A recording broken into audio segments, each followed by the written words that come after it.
संभल जिले के असमोली थाना इलाके में पुलिस की गो तस्करों से दिन दहाड़े मुठभेड़ हो गई।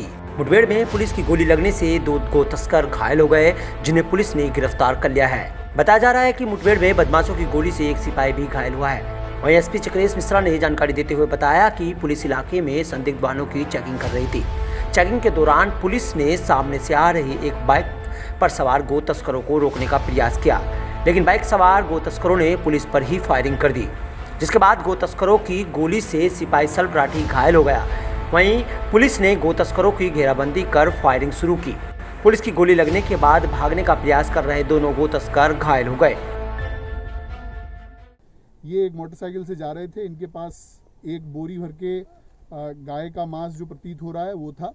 तो इनको जब ललकारा गया तो इनको रोका गया, तो इन्होंने पुलिस की टीम की तरफ फायरिंग की। जवाबी फायरिंग में इन दोनों के पैर में गोली लगी है और पुलिस का भी एक जवान इसमें घायल हुआ है इस फायरिंग में। इसमें इन दोनों को भी अस्पताल भेज दिया गया है।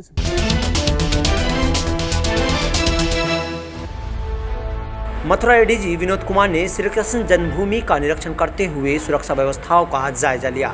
यूपी पुलिस धार्मिक स्थल अयोध्या, काशी, मथुरा की सुरक्षा को लेकर सतर्क है। बता दें कि भारत सरकार द्वारा बनाई गई यूपी निगरानी समिति के अधिकारियों ने शुक्रवार को श्री कृष्ण जन्मभूमि की सुरक्षा को लेकर निरीक्षण किया।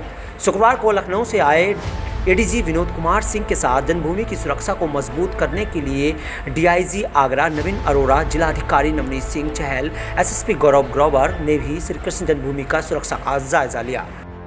जितने भी सिक्योरिटी के जो सिस्टम है उसमें चाहे सर्विलांस की बात हो, एक्सेस कंट्रोल की बात हो, एंटी सबोटाज चेक की बात हो, एक सुदृढ़ तंत्र यहाँ पे पहले से है। उसको और सुदृढ़ करने के लिए जहाँ कहीं भी कुछ कमियाँ हैं उन सब कमियों को दूर करने के लिए नियमित बैठक होती है। उसी कड़ी में आज सभी लोग हम लोग यहाँ पे पूरा सिस्टम यहाँ पे अभी हम लोग बैठेंगे, बैठ के उसमें निर्णय लेंगे और सब चीज़ें करेंगे।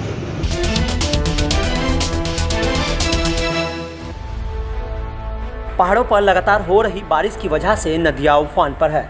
शुक्रवार सुबह को 13 साल का एक बालक नदी में नहाने के लिए गया था। ठीक इसी दौरान तेज बहाव के कारण वो नदी में डूब गया, जिसके बाद सूचना पाकर मौके पर पहुंची पुलिस ने 20 गोताखोरों की मदद से बालक को बाहर निकाला, जिसके बाद बालक के मौत की खबर सुनते ही परिवार में कोहराम मच गया। लगभग सूचना मिली कि मालन नदी पर भाईजान नाम का जो 13 वर्ष का बच्चा है वो डूब गया है। सूचना मिलते ही मैं तहसीलदार साहब और इंस्पेक्टर साहब तत्काल आ गए। 10 मिनट के भीतर यहाँ पहुँच गए और लोगों से प्रेरित करके उनको निकालने के लिए ये किया। धीरे धीरे लगभग 20 लोग इसमें पूरे मुहिम में जुटे हुए थे और हमें सफलता मिली।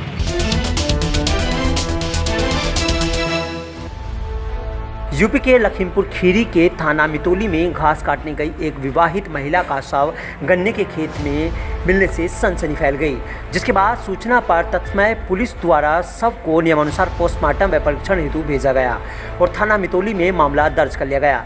वहीं पुलिस ने कार्रवाई करते हुए सोनू व उसके पिता मदनलाल राठौड़ को आज गिरफ्तार किया है।